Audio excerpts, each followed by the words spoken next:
بوشهر آفرین با کوله میریم از بوشهر اومدی اینجا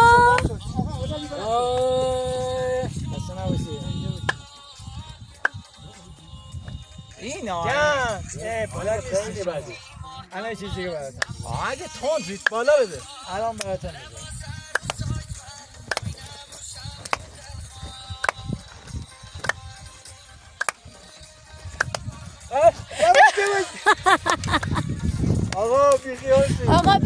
آقا بیا تک دست مولده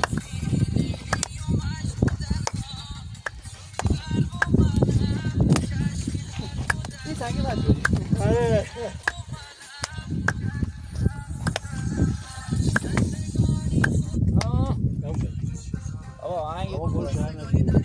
بیا تو گوش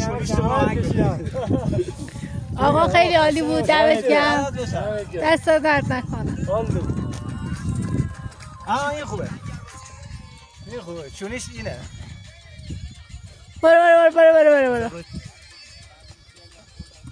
به تنده آره زانه ها مچت باش تا کوله داره چیزی آهنگ خودمون آقا خداحافظ